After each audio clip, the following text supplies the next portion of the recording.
20 trucs incroyables qui existent au Japon et pourtant pas en France. Je vais t'expliquer tout dans cette vidéo, reste bien jusqu'au bout parce qu'il y a des trucs, ça va, c'est cool, c'est gentil, mais autant il y a des trucs, tu vas péter ton câble. Donc reste bien jusqu'au bout. Un autre truc que je kiffe au Japon, c'est les balançoires comme ça. Non, c'est une grosse blague, je rigole, je me fous de ta gueule parce que je sais que les balançoires ça existe aussi en France. Mais s'il y a un truc qui est exceptionnel au Japon, c'est la sécurité. Une meuf peut venir se balader ici, faire de la balançoire à 4 h du matin, tout à fait normalement. Elle va pas se faire agresser, c'est normal. Et ça, je te le dis et je le vois tous les jours. Je traîne pas tous les jours à 4 h du matin, mais ça m'est déjà arrivé de le faire. Et je vois des filles se trimballer normalement et il leur arrive rien. Ça, c'est une dinguerie au Japon. Autre grosse différence qu'il y a au Japon par rapport à la France, c'est les game centers. Comme tu peux le voir derrière moi, c'est en fait tout simplement ça. C'est les Japonais qui viennent jouer à ce genre de jeux vidéo. Et ils kiffent trop ça. Moi je les vois un peu comme des matrixés. Mais il faut savoir qu'il y a plein d'étrangers, comme tu peux le voir derrière moi, qui viennent spécialement au Japon pour jouer à ce genre de jeux vidéo. Et après il y a également juste les jeux vidéo où tu viens, tu t'amuses, tu peux faire une partie de Mario Kart, etc. etc. Quoi qu'il en soit, les Japonais sont raides dingues de ça et ils kiffent trop. Et c'est là une des grosses différences qu'il y a avec la France. Moi c'est vraiment pas mon délire. Les gens qui jouent à ce genre de jeux vidéo, je les vois comme des fêlés du bocal. Mais bon, qu'est-ce que tu veux que je te dise? Si ça leur fait plaisir, laissons-les dans leur délire. Non mais merde quoi. Autre fait intéressant que je vais dire pendant que je mange mon curry, c'est que dans ce pays, peu importe où tu pars, bah déjà l'eau elle est gratuite, ça c'est la base, mais je sais que dans certains pays c'est pas le cas. Mais surtout, on va jamais te servir de l'eau sans glaçon. Et ça, c'est vachement appréciable, j'ai envie de te dire. Ça montre encore une fois la qualité de service au Japon. À chaque fois, tu es traité comme un roi. Même si l'eau, tu vas pas la payer, tu es un gros crevard, tu vas pas prendre de boisson, et ben on va quand même te servir de l'eau avec des glaçons. Les gares au Japon. Alors c'est vraiment un truc de ouf les gares au Japon. Faut savoir que ici, tout est fait en sorte pour que ça aille vite. Comme tu as pu le voir, il y a un millier de gens qui passent par ces foutues gares chaque jour. C'est impressionnant. Et on retrouve dans le top 20 au moins 10 gares qui font partie du Japon. Pour accueillir tout ce monde-là, il faut bien que ça soit efficace et fluide. Et c'est pour ça que moi, c'est un truc que je kiffe au Japon. C'est pas comme en France où tu as le tourniquet, ça prend du temps, quand tu avances, etc. Non, là, c'est efficace, ça va vite et ça fait plaisir. On perd pas de temps dans les transports. Le Japon, et plus précisément Tokyo, s'il y a une seule différence qui est vraiment choquante par rapport à la France, c'est le monde de la nuit.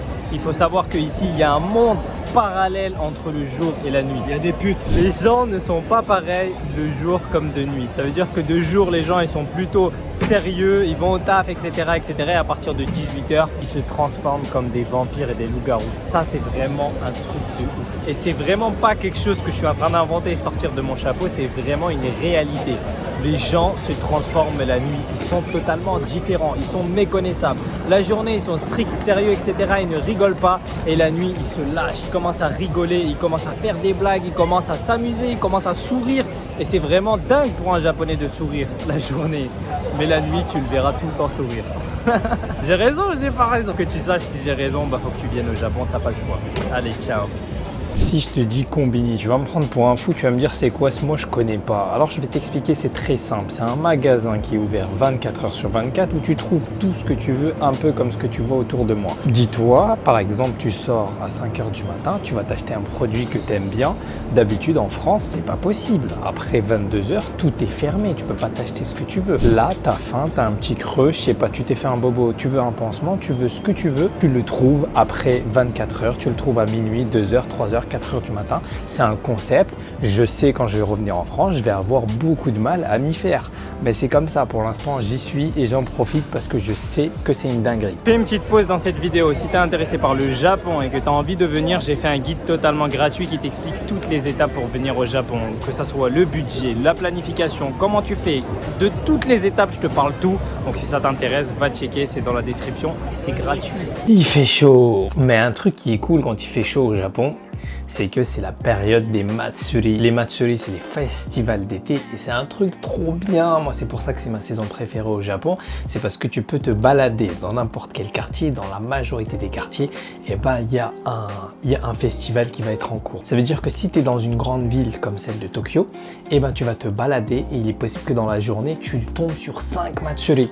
Et ça, c'est vraiment kiffant. T'imagines, là, tu te balades tranquillou bilou et oh, tu tombes sur un festival où les mecs sont en train de jouer du tambour. Tu te balades encore un petit peu et tu tombes sur quoi? Tu tombes sur sur des chanteurs. Ouais, tu te balades encore un petit peu, et là tu tombes sur quoi? Tu tombes sur une danse du dragon. Mais c'est trop stylé, je sais pas toi ce que t'en penses, mais rien à foutre qu'il fasse chaud, rien à foutre que je sue et que tout ce que tu veux. Il y a des festivals d'été, moi je kiffe et je sors toute la journée.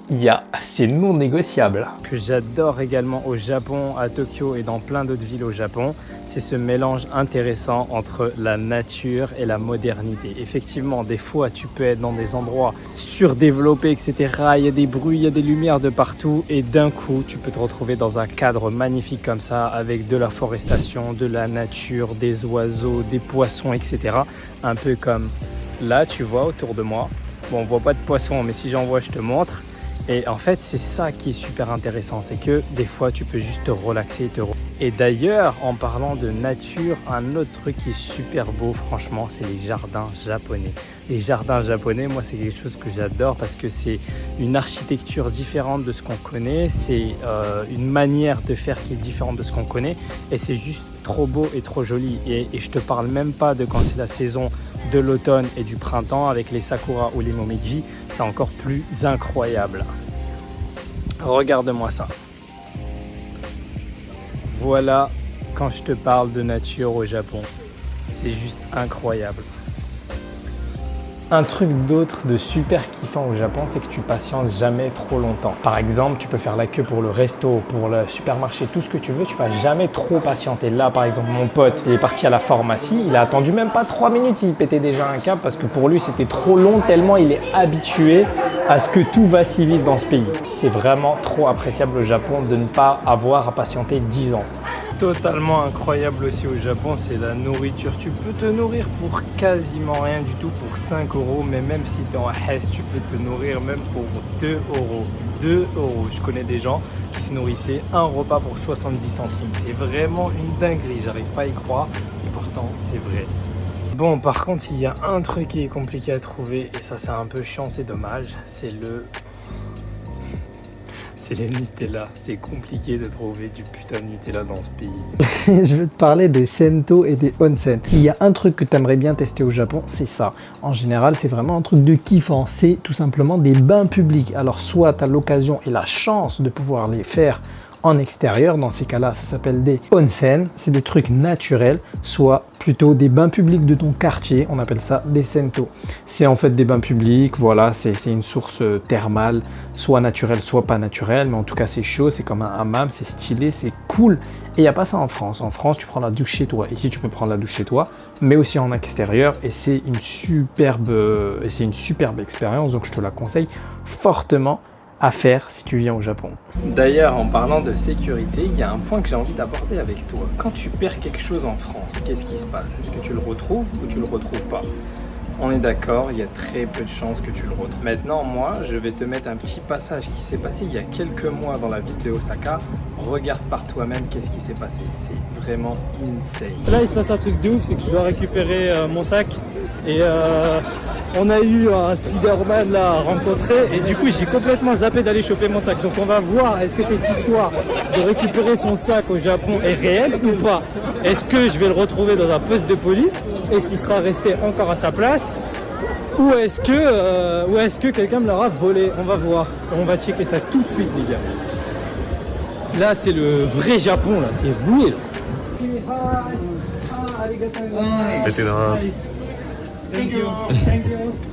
Oh, il était en train de le fouiller et tout. Il y a pas de bombe. Ah, il était en train de le fouiller. T'as vu ou pas? T'as filmé? Mais j'ai ouvert, ouais. Regarde, il est ouvert mon sac. Regarde mon sac. Il est ouvert, le mec. Et je suis en train de la fouiller. Un mec qui a tout, regarde, il y a tout. Et pourquoi il fouillait? Il y a mon portefeuille. Bon, de toute façon, j'avais pas d'argent dedans. Mais est-ce que je retrouve tout? J'en profite d'être aux toilettes pour te montrer un truc. C'est un peu bizarre ce que je viens de te dire, mais tu vas comprendre.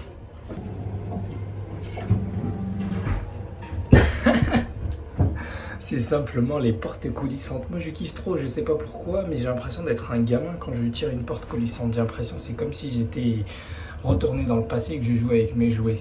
Je sais pas pourquoi, mais je kiffe trop. C'est trop satisfaisant, j'aime trop. Et comme la nourriture coûte pas cher, bah en vrai, tu as les restos aussi qui coûtent pas cher. Regarde tout ce que tu peux avoir pour moins de 7 euros. C'est incroyable, je kiffe trop. Itadakimasu. Je sais pas manger, je sais. Une des choses que je kiffe aussi, c'est les saisons. Il faut savoir que les saisonnalités au Japon, elles sont toutes différentes. Tu peux venir en été et kiffer certaines choses, comme les matsuri qu'on a évoquées plus tôt. Tu peux venir en hiver profiter des onsen avec les chimpanzés dans le bain thermal avec eux. Tu peux venir pendant la période du printemps voir les sakuras, c'est super beau. Tu peux venir à la période de l'automne et voir les momiji, donc voir un Japon totalement transformé par la nature avec du vert, du rouge, du jaune, etc. Donc franchement, honnêtement, chaque période a son charme, chaque période est unique et ça, c'est quelque chose que tellement au Japon. Tu pourrais me dire c'est pareil en France, mais non, c'est pas pareil en France. Est-ce qu'en France, par exemple, quand c'est l'été, tu as des festivals partout, à tel point qu'il y a un festival dans chaque quartier, tu te balades dans la ville et tu tombes sur 10 festivals comme ça au hasard. Non, ça n'existe pas. Au Japon, c'est le cas et c'est ça que j'adore. Un des trucs que je surkiffe au Japon, c'est la qualité de service. T'en as peut-être déjà entendu parler, mais ici, tu es vraiment traité comme un roi. Et ça, c'est super impressionnant parce que des fois, on peut se dire qu'en France, par exemple, tu vas acheter un petit truc de merde à 5 euros et tu vas être traité comme de la merde. Ici, même si tu achètes un truc à 1 euro, eh ben, tu seras traité comme un roi. Et ça, c'est super impressionnant parce qu'on pourrait se dire que ouais, ils font ça pour avoir des chips ou ils font ça pour avoir un pourboire. Mais en fait, non, c'est pas le cas parce que, et là, c'est là le second point, c'est que en fait, ici, pour eux, il n'y a pas de pourboire. Ça n'existe pas au Japon. Ici, pour eux, c'est normal d'être serviable, c'est normal d'être gentil. Et si tu lui passes un pourboire, eh ben, ça donne l'effet inverse. Il te dit, mais pourquoi tu me donnes de l'argent? Je suis pas un pauvre, je suis pas un truc. C'est tout à fait normal d'être gentil, c'est tout à fait normal d'être serviable.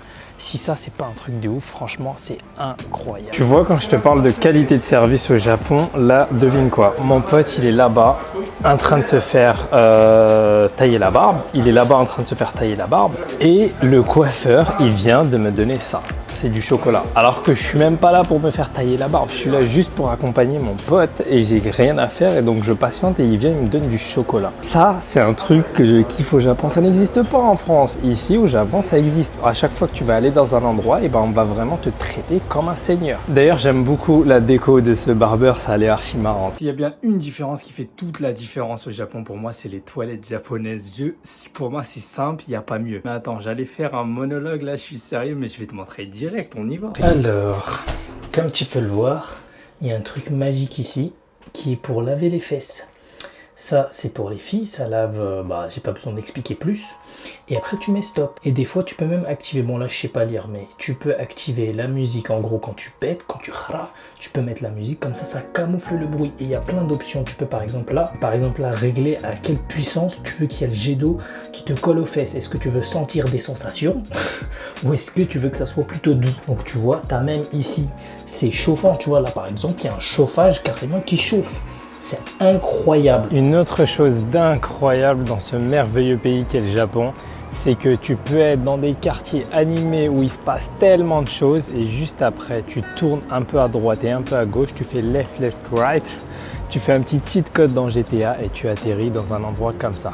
Un temple, si c'est pas magnifique, si c'est pas merveilleux, tu te balades dans la ville tranquille, tout est animé, il y a du bruit de baiser, il y a du bruit, il y a des bruits de ouf. Et après, tu tournes un peu à droite et à gauche et tu tombes sur un temple. Et là, il fait super calme. C'est vraiment une dinguerie. Moi, ça, c'est vraiment un des trucs qui m'étonne le plus au Japon. C'est ce mélange de modernité et de tradition. C'est vraiment incroyable. Je sais pas ce que tu en penses. Qu'est-ce que tu en penses, poto? J'ai raison ou j'ai pas raison? Je crois qu'il dit que j'ai raison. Allez, on passe au prochain point. Un autre truc qui est super bien au Japon, c'est que tout est pratique. On vit dans une société où on a un confort de malade. On a tout qui est bien développé. Regarde, là par exemple, mon téléphone il va s'éteindre. Je prends ça, je charge avec mon téléphone. C'est une batterie qui se loue. C'est même pas ça s'achète, ça se loue. Tu veux aller à la gare, il commence à pleuvoir, tu vas prendre un parapluie pour te protéger de la pluie, tu vas juste le louer encore une fois, tu vas payer 1 € et tu pourras te protéger de la pluie. Ici, tout est super bien développé. C'est une société où à chaque fois que tu as besoin d'un truc, eh ben, tu le trouves.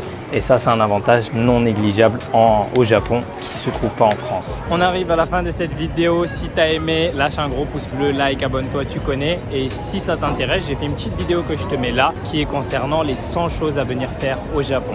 Si ça t'intéresse, like, c'est juste là.